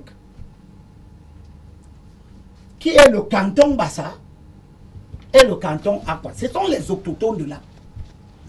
Le MRC a présenté une liste en 2013 qui avait 54 ressortissants de l'Ouest, aucun Bamoun là-dedans, en passant. Et 7 restent du Cameroun. 7 candidats restent du Cameroun. Dans un village. Bon. Quand vous prenez, heureusement que cette liste a perdu. Vous allez chuter. Heureusement qu'elle a perdu. Mais ceux qui ont conçu cette liste, ce n'est pas Paul Biya qui a dit de faire la liste comme ça. Au contraire, le code électoral dit qu'il faut que la représentation sociologique soit prise en compte dans la Constitution. Mais c'est les hommes politiques qui pensent que le fléau qu'on appelle l'exode rural, qui fait en sorte qu'à un moment donné, dans une ville comme Douala, il y a inversion des rapports démographiques.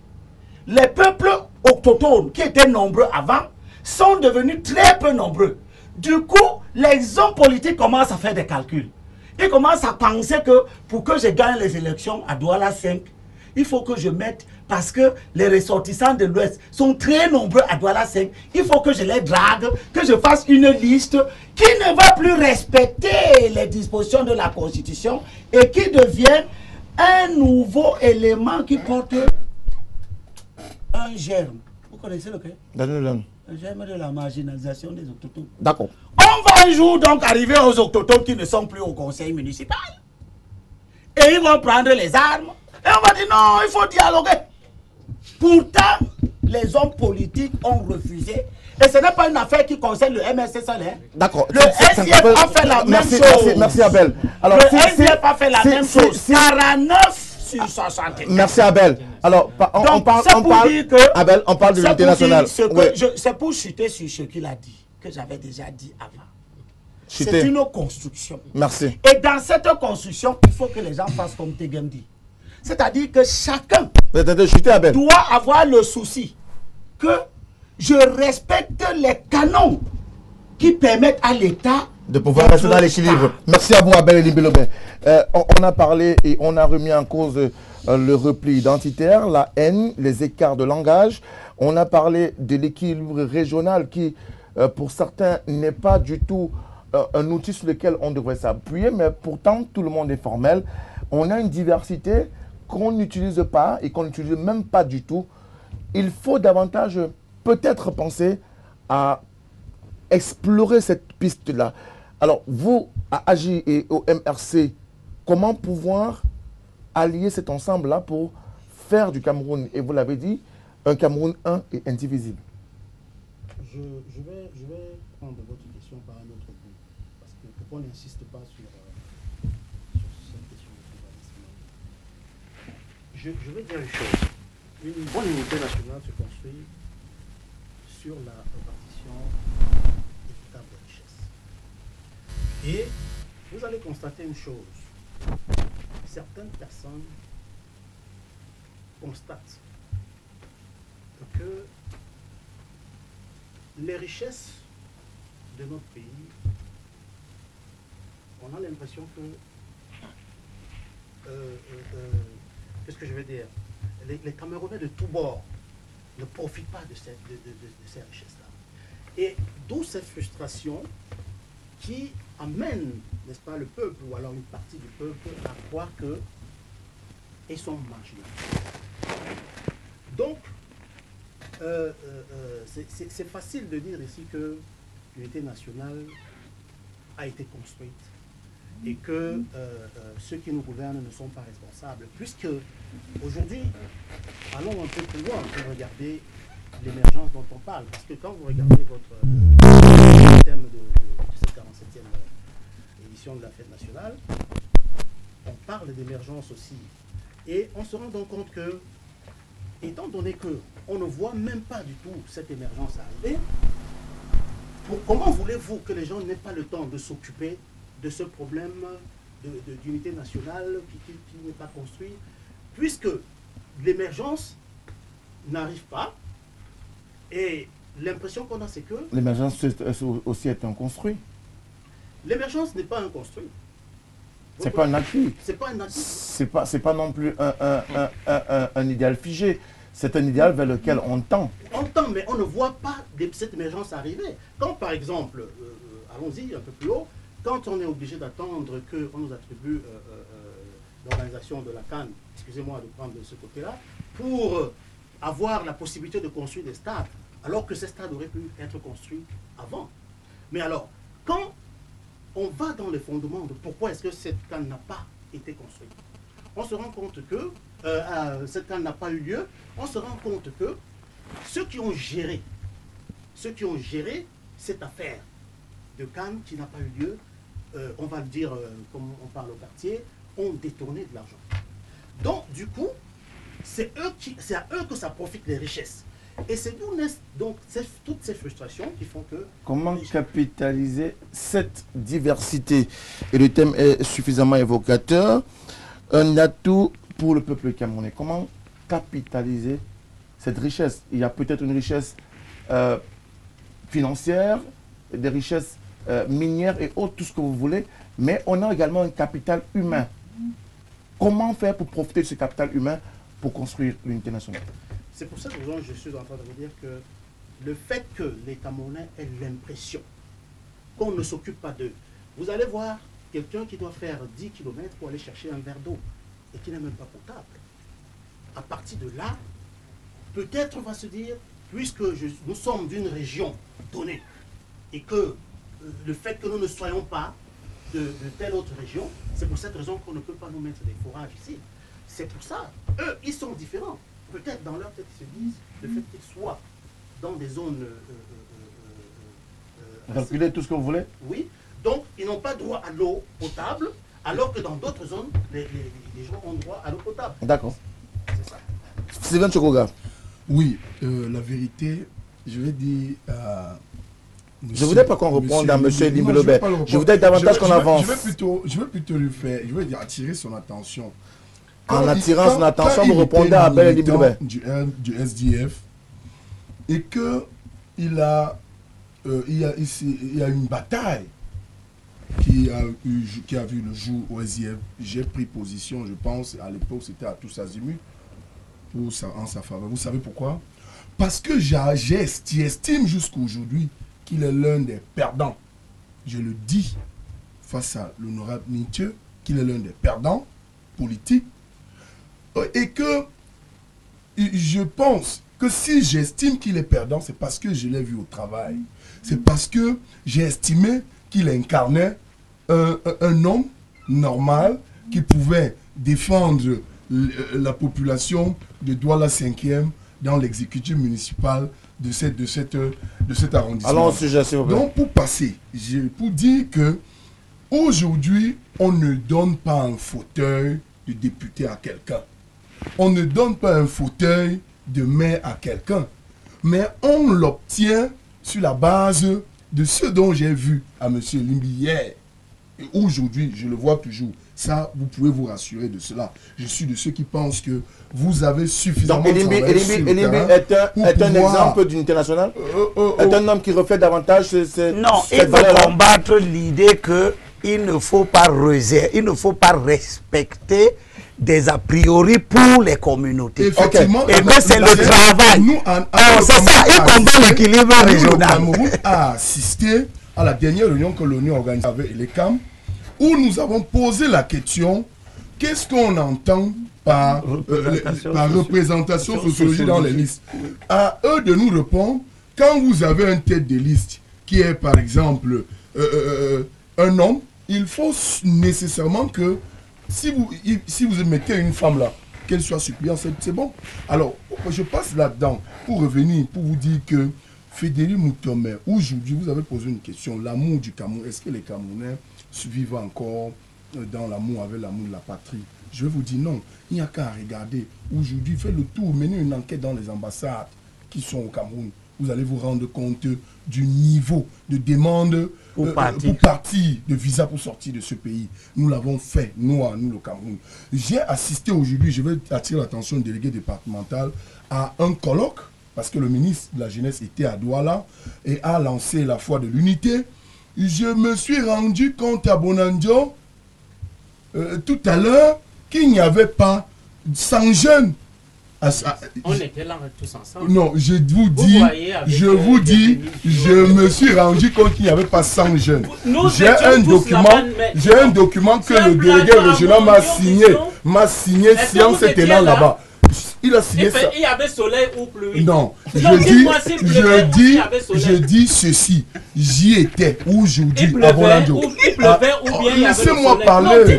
Laissez-moi parler. Il n'était pas là. Et j'ai pris le temps de discuter avec la présidente nationale du CNJC, à lui poser la question. Vous venez, vous vous déplacez de Yaoundé dans la délégation du ministre pour venir faire le lancement de la foi de l'unité. Et dans une salle où on parle d'un colloque, vous n'avez pas 200 jeunes. Ça, ceci pose un véritable problème. Quand vous venez ici dire, il y a un problème qu'il faut le dire ici aujourd'hui. On a évoqué le fait tout à l'heure par Maître Tegem que l'État du Cameroun met en place une batterie de mesures et des organisations pour pouvoir accompagner l'unité nationale. Où le ministère de la Jeunesse est un ministère central. Mais votre budget fait problème. On constate aujourd'hui qu'il y a un problème de déploiement dans votre ministère. Je vais revenir, Monsieur Moutomé, pour que nous sortions de cette problématique aujourd'hui qui met en mal les discours, les discussions dans nos médias ou bien dans notre espace public. L'unité nationale n'est pas questionnable sur Sylvain et Frédéric. Mais où est-ce que vous trouvez le discours violent aujourd'hui? C'est sur le Camerounais d'en bas. Et c'est ce qui pose également, effectivement, la problématique sur la capacité à développer les collectivités locales de notre pays, qui doivent sortir les Camerounais de la paresse, qu'a évoqué Jonathan, qui doivent sortir les Camerounais de l'oisiveté et de tous les mots qui accompagnent aujourd'hui. Il faut ramener le Camerounais au travail. D'accord. Il faut donner à manger aux Camerounais et il faut permettre à un Camerounais d'exister en tant que Camerounais. Merci à vous. Le Camerounais se sent humilié. Le Camerounais est obligé de s'humilier aujourd'hui pour accéder, pour vivre et pour exister. D'accord. Alors, est-ce qu'il y a un problème? Est-ce qu'il y a un problème? Est-ce que le problème se trouve donc au niveau de l'éducation des masses? Les masses sont très mal éduquées, conséquence, et n'ont pas de valeur, et n'ont plus de repères, et notamment l'un des repères fondamentaux qui est celle de l'unité nationale. Oui, les masses ont été très mal éduquées. Il y a eu un échec. Je vais parler tout à l'heure de malgouvernance. C'est une conséquence de la malgouvernance. Cette malgouvernance, quand on l'indexe, ce n'est pas pointant simplement le gouvernement. C'est le gouvernement à sa part, c'est-à-dire qu'au niveau du contrôle institutionnel, il y a eu un relâchement à un certain moment qui a donné des ailes à des pratiques qui ont entraîné le peuple dans la paresse. Moi, je prends le cas, par exemple, des microfinances. Lorsque vous avez des personnes qui sont devenues des commerçants par le fruit de leurs efforts à épargner de l'argent et que du jour au lendemain, ces microfinances ferment sans qu'il y ait des mécanismes qui permettent de protéger ces épargnants-là. Ils se disent que dans ça, c'est un pays où je ne peux pas investir sereinement. Donc ce cadre-là, ça a baissé le niveau de motivation. Vous avez aussi des associations qui sont nées, qui sont devenues plutôt des moyens de pression où les leaders s'empiffent les poches et puis devant, ils ne font pas du boulot, ils n'éduquent pas les masses. Vous avez les quartiers qui sont sales. J'ai un ami qui est rentré du UALI il y a peu de temps. Il m'explique qu'aux États-Unis, tous les samedis, dans l'état où il était, il y avait du travail communautaire qui était organisé par les voisins. C'est eux qui peignent leurs maisons, c'est eux qui arrangent les maisons des SDF, c'est eux qui nettoient leur quartier et ils le font sans salaire. Et tous ceux qui travaillent, ceux qui sont absents, se cotisent pour que ceux qui seront là prennent un casse-croûte. Ou bien s'il y a des employés à utiliser, des professionnels, eh bien on les paye avec cet argent-là. Ça, c'est du travail communautaire. Cette citoyenneté active, quand vous regardez les Camerounais, combien d'associations vraiment sont engagées sur ce terrain? On n'en trouve pas. Nous, par exemple, le mouvement 11 millions, on se bat pour inscrire les gens sur les listes électorales. Vous verrez d'autres hommes politiques sur les réseaux sociaux en train de dire « ça ne changera pas, n'y allez pas, ne vous inscrivez pas ». Mais quel est ce peuple qu'on amènera à devenir travailleur si on le décourage toutefois qu'il faut le remettre sur le terrain du travail? Les associations, les mouvements citoyens sont là pour éduquer à cette citoyenneté active. Et bien pour l'instant, les mouvements citoyens, les ONG sont entrés dans du business où, au lieu de vendre cette action de terrain, sont plutôt devenus des moyens de pression à des buts lucratifs qui n'honorent pas le Cameroun ou bien même qui n'honorent pas le citoyen comme ça aurait dû être. Et c'est ça un des problèmes aujourd'hui qui remet en question notre unité nationale. C'est pas que forcément l'État dans sa démission, lui est parti avec tous les problèmes. Il a laissé aussi aux populations qui sont entrées dans une sorte de démission, mais une démission parfois opportuniste. Quand les opportunistes deviennent ceux qui ont pignon sur rue au Cameroun, vous avez le résultat effectivement que nous remarquons sur le terrain. Maître, comment faire pour davantage accompagner la construction de cette unité nationale? On en a besoin. On a besoin d'un Cameroun fort, prospère. Nous sommes une génération. Il y a des générations qui viendront après nous, forcément. Oui, je lui disais tantôt, vous savez, le ministère de l'Éducation civique, je compte beaucoup sur ce ministère. Parce que pour moi, ils ont mis en place le Conseil national de la jeunesse. Je pense que c'est un outil d'accompagnement de l'œuvre de construction de l'unité nationale. C'est une œuvre qui n'est pas aisée, c'est une œuvre extrêmement difficile. Et contrairement à ce que disait mon ami Jonathan, je ne pense pas que l'État ait démissionné. Parce que lorsque vous prenez le code électoral avec l'approche jeune, lorsque vous prenez, M. Elimbi l'a dit tout à l'heure, le code électoral avec l'approche genre. Est-ce que vous pensez qu'avec ce code électoral, si moi je suis candidat aux législatives, je serai élu? Monsieur Jonathan, Monsieur Jonathan, ce n'est pas le code électoral qui vous proclame élu. Non, vous devez faire une campagne de terrain. Avec ce code électoral, vous pensez que je peux gagner un candidat à DPC? Oui. Mais tous les jours, les gars, vous croyez que Nietzsche vous pensez ça? Mais vous croyez que Nietzsche est là comment? Je aussi, il a gagné dans la première. Je vous laisse. Ce que je voudrais faire observer, c'est que même au niveau de la loi, au Cameroun, écoutez, je ne peux pas dire que tout ce qui a été fait est parfait. La perfection n'est pas de ce monde. Mais des efforts considérables sont faits. Lorsqu'on disait tout à l'heure qu'à l'université, disait M. Elimbi, lorsque quelqu'un grandit à Douala, mais si on organise les Jeux universitaires, c'est parce que c'est un moment aussi de brassage. Lorsqu'on organise le festival universitaire des arts et la culture, c'est un moment de brassage. Lorsqu'on organise au niveau du ministère des enseignements secondaires, ce qu'ils appellent, nous on appelle ça les Jeux les FENASCO. C'est pour permettre aux gens de partir d'une région à une autre et de collaborer pour faire les gens se découvrir, pour permettre aux gens de se déployer, de se connaître. Et tout ça, ce sont des œuvres qui sont faites pour construire l'unité nationale, pour construire la collaboration, pour construire la vie en communauté, pour permettre le brassage des communautés. On le fait au niveau des ministères. J'ai parlé de l'éducation de base avec la FENASCO, c'est A ou B, l'enseignement secondaire et l'éducation civique. À l'université, pareil. Donc au niveau de la jeunesse, un travail est forcément fait. Moi, je ne suis pas très d'accord avec vous pouvez juste préciser la politique sportive. Jonathan, vous ne voulez pas le débat sur ça. Qui encadre ces jeunes-là. Jonathan, on nous prend le débat là-dessus la question. Excusez, Jonathan, quand par exemple à l'occasion d'un événement sportif, les gens se... Jonathan.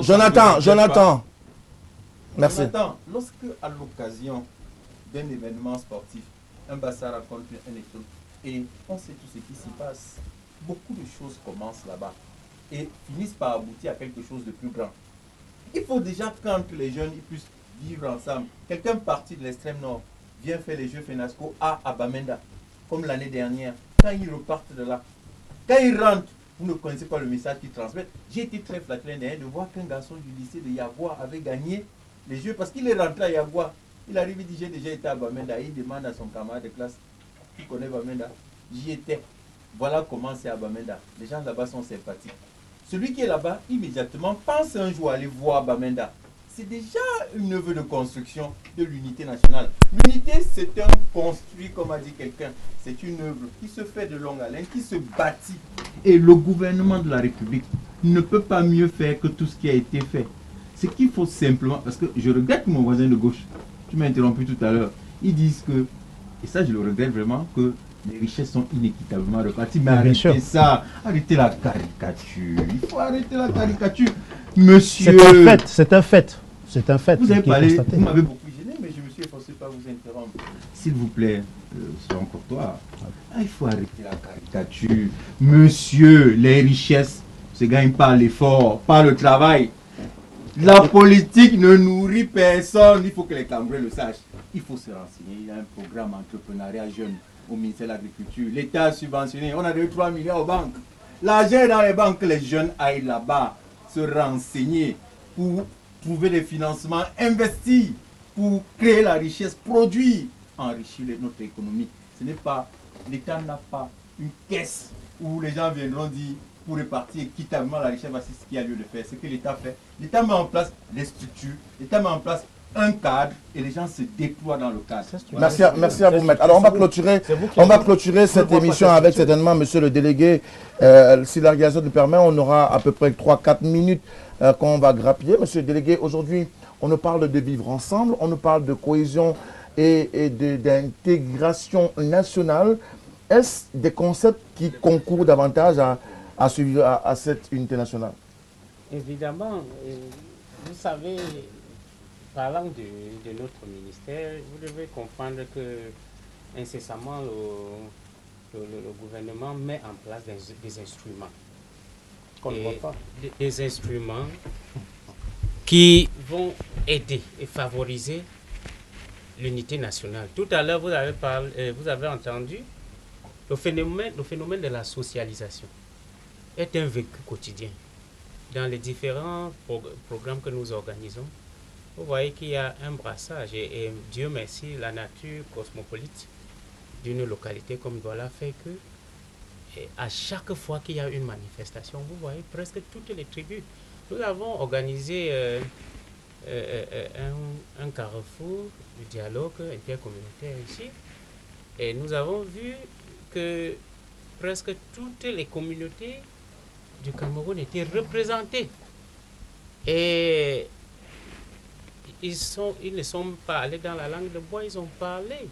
Ils ont essayé. Nous avons des résolutions et si Dieu nous le permet, un jour, nous pourrons les dévoiler sur un plateau parce qu'aujourd'hui, nous n'avons pas suffisamment de temps. Mais sachez déjà que si nous devons opérer en essayant au maximum d'exploiter nos différences, vous devez savoir que si nous parlons de l'unité nationale, peut-être comme gage de la paix, elle partira comme une locomotive. Et sachez que la locomotive nécessairement entraîne des wagons. Et en aucun moment, vous ne verrez un moteur sur une locomotive, sur un wagon. Mais la locomotive a toujours un moteur. Donc, nous devons prendre cela, que ce soit une tribu, que ce soit un groupe, qui peut constituer cette locomotive et nous aligner derrière elle comme si nous étions des wagons. Donc, si nous voulons utiliser nos différences, notre diversité comme un atout, nous devons savoir que s'il y a un maillon fort, nous devons, honnêtement, s'allier ou bien s'attacher à ce maillon fort pour qu'il nous entraîne. J'ai fait l'athlétisme. Lors de peut-être d'un meeting, on vous dit, quand vous êtes dans le peloton, vous voyez ceux qui peuvent aller plus vite, ils vous tirent. Donc on doit fonctionner dans un système de locomotive. Ou lorsque, disons un système de train, ou lorsque quelqu'un peut constituer une locomotive, au lieu d'essayer de détruire le moteur, parce que quand vous détruisez le moteur, vous n'en avez pas un. Évidemment, il faudra quelqu'un pour vous pousser. Donc, il faudrait que les Camerounais apprennent à évoluer dans le système de locomotive. Si Moutomé est plus fort que moi, je m'accroche à lui, il m'entraîne, c'est tout. D'accord. Au lieu d'essayer de le détruire. C'est davantage un message, Abel. On a très peu de temps. Il nous reste 2 minutes chrono en main. On va lire 3-4 SMS. Et celui-ci qui nous vient de Manchester, qui est signé Georges, qui nous dit « Bonsoir le panel, le Cameroun ne peut pas parler d'unité quand certains prévaricateurs de la République viennent en mondovision narguer les Camerounais et dire qu'ils sont riches, sachant qu'ils n'ont pas travaillé dans le gouvernement toute leur vie, sauf si le gouvernement est devenu un fonds de commerce pour cela. » C'est Georges de Manchester qui nous a envoyé ce SMS. Le problème des sécessionnistes, ce n'est pas le bilinguisme, encore moins le vivre ensemble, qui n'est pas un concept nouveau. Bref, ça n'a rien à voir avec un repli identitaire. Non, leur problème, le principal, est ailleurs. C'est Benjamin qui nous envoie ce SMS et qui nous dit « La notion d'autochtone est discriminatoire, ne devrait pas figurer dans un contexte où l'on prône le vivre ensemble, car tout Camerounais est chez lui partout où il se trouve, dans l'ensemble du territoire national. Réveillons-nous, la réelle conscience nationaliste et progressiste pour un Cameroun fort, un et indéfectible pour nous accompagner. » Et puis, un autre Camerounais nous a envoyé un SMS. S'il vous plaît, dites à M. Ekoka et à M. Tchokoga de respecter M. Abel Elimbi Lobé, d'apprendre l'histoire de ce monsieur. C'est eux, ces jeunes du Ces jeunes qui ne respectent pas les emblèmes nationaux, encore moins les valeurs telles que l'unité nationale. Monsieur Abel Imbilobe et le délégué sont vrais et ils apportent une plus-value pour permettre à ce que cette unité nationale reste construite pour nous et pour les générations à venir. Alors, et puis, d'autres SMS sont arrivés dans notre contrôle. On nous dit le tribalisme n'est pas de cette génération, c'est un grain depuis avant l'indépendance. Les Bassa en savent quelque chose. Posez la question au gouvernement. Et puis un dernier SMS, certainement pour clôturer cette émission. Le problème, l'unité nationale n'est pas un problème du gouvernement camerounais, mais de ses citoyens. Puisque si nous voyons certaines entreprises privées du Cameroun où 98% des personnels sont d'une même ethnie, c'est PDG Grand Moto qui nous a envoyé ce SMS. Et malheureusement, on n'a plus beaucoup de temps. On va devoir mettre un terme à ce programme. Merci à vous tous. Hein. Abel avait sorti tous les bons. Juste pour te remercier de faire savoir un petit détail. Merci Abel, merci. Il faut que les gens, quand ils s'expriment, pensent à dire ce qui est juste. D'accord. Au lieu de dire ce qu'ils croient juste. Merci à vous Abel. Tout Camerounais n'est pas partout chez lui. Personne n'a dit ça. Merci Abel. Ce que la Constitution dit, c'est que tout homme a le droit de se fixer en tout lieu. Merci Abel. Merci Abel. Abel, on ne va pas rouvrir le débat. Merci à vous d'être venu sur ce plateau ce soir. Merci à vous tous. Hein. Nous avons parlé de l'unité nationale qui est construit, on l'a acquis et on l'a démontré sur ce plateau. Les Camerounais doivent davantage se mettre ensemble pour construire une nation forte et prospère. C'est d'ailleurs la volonté des gouvernements de la République et même l'idéal pour les Camerounais qui passent déjà des moments difficiles avec les crises sécuritaires à l'extrême nord, au nord, à l'est et même dans les régions du sud-ouest et du nord-ouest du Cameroun. Il est question aujourd'hui de se mettre ensemble pour construire un Cameroun un et indivisible. Mesdames et messieurs, merci de nous avoir suivis ce soir encore. Bonne continuation sur les antennes de la télévision du Monde. Bonsoir.